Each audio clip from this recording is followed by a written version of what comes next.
Alright, so we are here at Yamaha Rev Zone Daang Hari, and for today's video we'll be testing out the Tenere 700. So typical Yamaha, very powerful.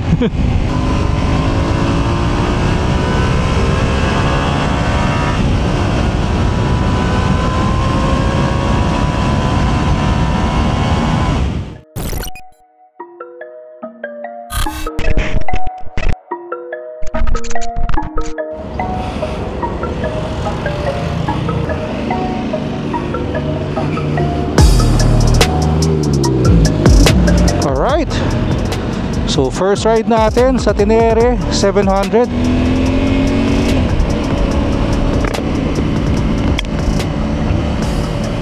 Medyo intimidating lang yung height niya at 875 mm. So far ito ang highest bike na try natin. Pero once umaandar ka na naman, okay. Kasi although it has a high seat height, slim naman yung upuan niya, pati yung tangke. Pero sobrang smooth ha. Ngayon lang ako nakasakay ng motor na ganito ako ka-tiptoe, tapos 1 foot pa. As in, ang taas niya talaga.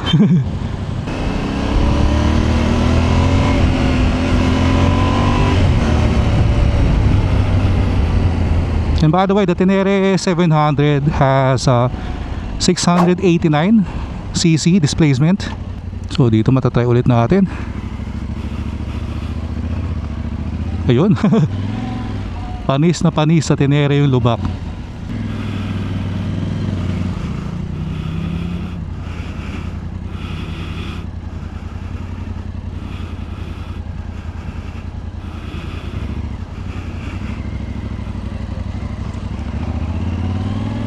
Panis na panis yung lubak.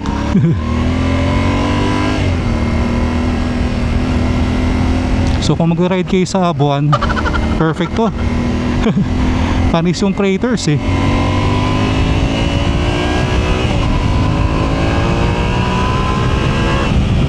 Alright, so typical Yamaha, very powerful.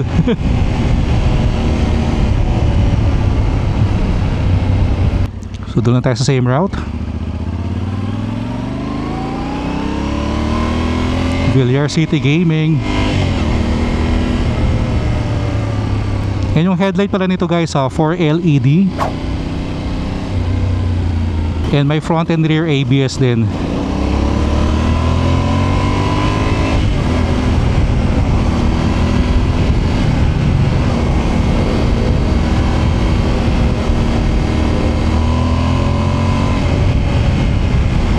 Yan yung ABS pala nito, pwede mo ring i-configure. So yung by default naka-enable yung front and rear. Pero pwede nyo ring i-off yung ABS sa likod, pero on yung harapan for minor off-roading. And pwede mo ring i-turn off yung ABS ng harap likod sa mga talagang matindihang off-road.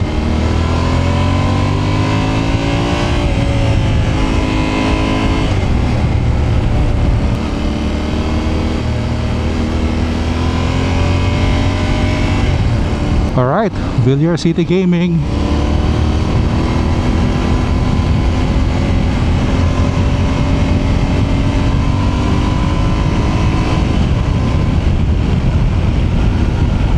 Siyempre tigil lang muna tayo dito, ang ating favorite spot para mag picture.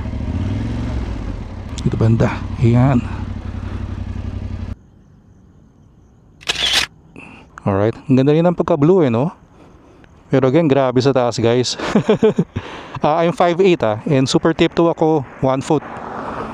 And para makasakay ako, kailangan ko muna tumapak dito yo.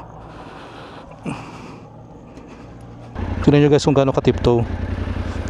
1 foot gaming pa yan eh.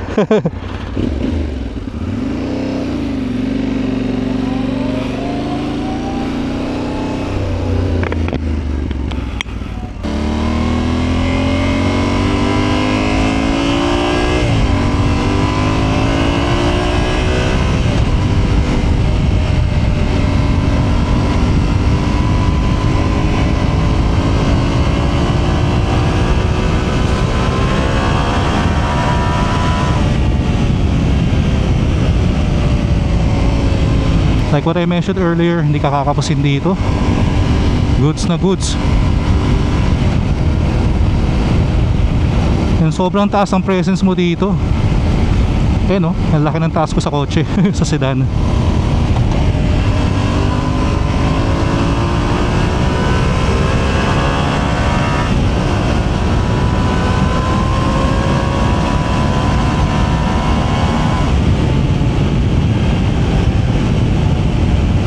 Grabe talaga, basta Yamaha.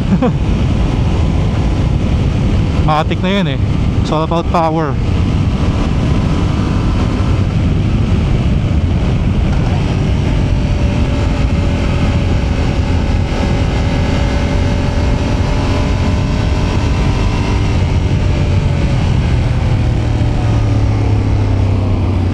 So usual route natin dito pag nagte-test ride tayo sa Foresta Cafe lang. Ito ang ating turning point. Dito tayo umiikot.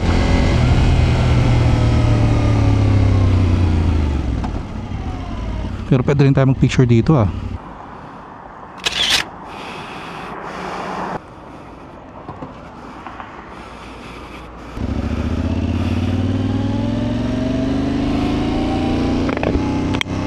And one thing siguro kaya nagiging manageable tong Tenere 700 kahit sobrang taas is magaan naman. It's a lightweight bike kaya hindi ka mahihirapan masyadong mag-maneuver nito. And very agile and nimble din ha. Pero understandable na yun kasi manipis lang yung gulong nito eh. As far as I know, 90 yung kapal or yung taba ng gulong sa harap and 150 sa likod. Post ko na lang yung eksaktong specs. And kaya mataas to, 21 inch yung gulong mo sa harapan, 80 naman sa likod.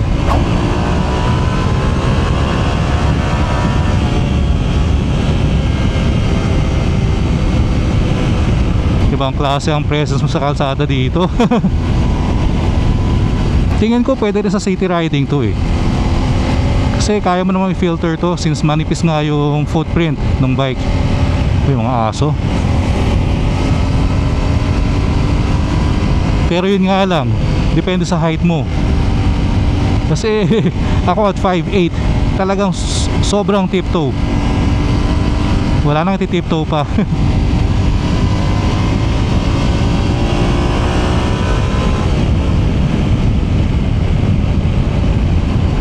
And as far as I know, yung rear shocks din pala nito is fully adjustable.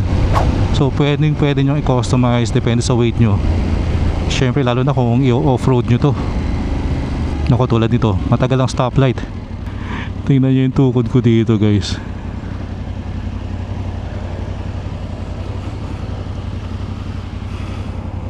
So ayan ang sitwasyon guys. Yan ang tukod natin. Ayoko na mag side stand eh. So pag dinala mo sa traffic to, panigurado lalaki yung muscles mo sa binti. Yan, ito pala yung stock exhaust. Yeah, not bad. Ganda rin tumunog. Ang technique sa ganitong mga bikes, yung mga tipong sobrang taas, yung wina 1 foot mo lang, ilabas mo ng konti yung puwet mo para mas maabot ng paa mo.